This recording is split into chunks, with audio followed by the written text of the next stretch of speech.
Alors je suis Anne Trimbach du domaine Trimbach à Ribeauvillé, la fille de Pierre Trimbach qui est notre maître en cave depuis 33 ans à peu près. Et je suis arrivée au domaine il y a 3 ans et demi à peu près pour reprendre la suite de mes oncles Hubert et Jean qui ont voyagé dans le monde entier pendant plus de 40 ans pour promouvoir les vins de la maison. Alors on est dans le Clos Sainte-Une, juste au-dessus du Clos Sainte-Une en fait.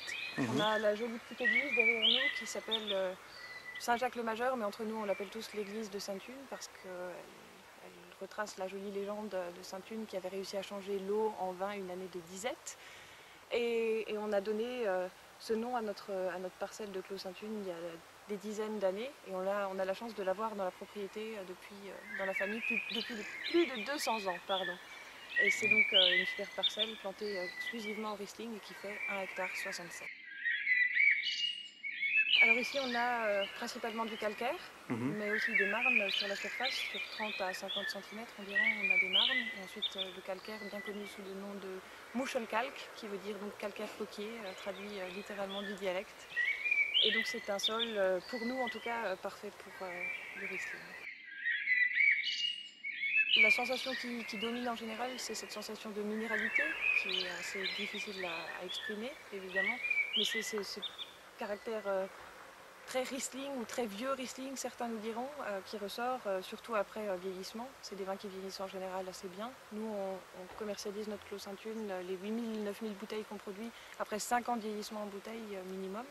Et puis ensuite, il commence à évoluer. Et au bout de 8-10 ans, là, il commence à être mûr et il se laisse boire divinement bien. D'accord. Bon, on va goûter ça alors, on va goûter le Clos Sainte-Une. On va goûter le Clos Sainte-Une. Allons-y. On est en train de goûter le Clos Sainte-Une 2005. Et c'est le dernier millésime qu'on a mis à la vente en janvier dernier et qu'on termine déjà actuellement parce qu'en général on n'en a pas assez pour faire toute une année. Donc alors 2005 c'était comment chez vous alors, sur le Clos?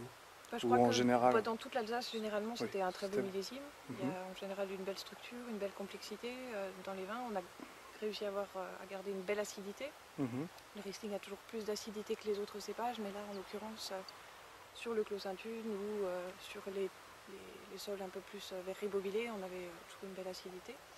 Et le vin est en train de s'ouvrir, bon, malgré l'hiver qui arrive, on le voit autour de nous. Il aura tendance peut-être à se refermer cet hiver, mais il va se réouvrir théoriquement au printemps, c'est ce qui se passe en général. Et c'est des vins, tous les Clos Sainte-Une que j'ai goûtés, après selon les millésimes, il y a effectivement quelques petites nuances, mais c'est des vins qui mettent un peu de temps à s'ouvrir. Donc là on a encore un petit bébé, mais c'est en train de devenir un... Alors qu'est-ce qu'on va ressentir alors au nez En général là on parle de fleurs blanches, on parle un peu de résine de pin, on parle de ce côté un petit peu très Riesling, que certains qualifieront d'hydrocarbures. Qui est un terme qu'on n'aime pas forcément utiliser, et nous on va classifier tout ça en minéralité. Voilà, j'aurais pu dire minéralité. Et ça on le ressent aussi beaucoup en bouche, je trouve, parce que c'est un vin qui fait saliver, qui donne, personnellement moi, qui me donne envie d'en reboire. Oui, c'est très digeste. Voilà. Et c'est un vin qui est vinifié tout en élégance, tout en pureté, spécialement bien pour le marier avec la gastronomie.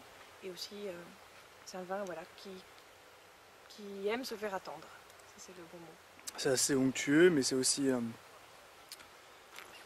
c'est vif quoi, hein, c'est un vin très vif,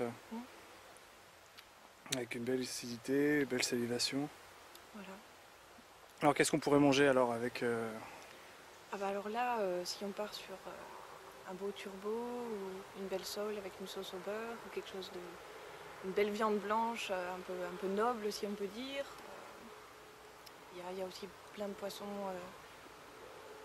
comment dire, pas cuits, disons pas crus, des poissons crus type filet de bar avec un petit rappel citronné ou une petite crème pour faire contrebalance si on peut dire. C'est très versatile, je pense qu'il y a une étendue de choses qui peuvent marcher avec, mais pour une choucroute, pas forcément quoi. D'accord. La gastronomie, de la haute gastronomie, un plat fin, si on demandait à un sommelier ou un grand chef, il pourrait répondre beaucoup mieux que moi. Bon, merci pour cette dégustation. Merci d'être venu nous voir encore une fois. Santé. Santé.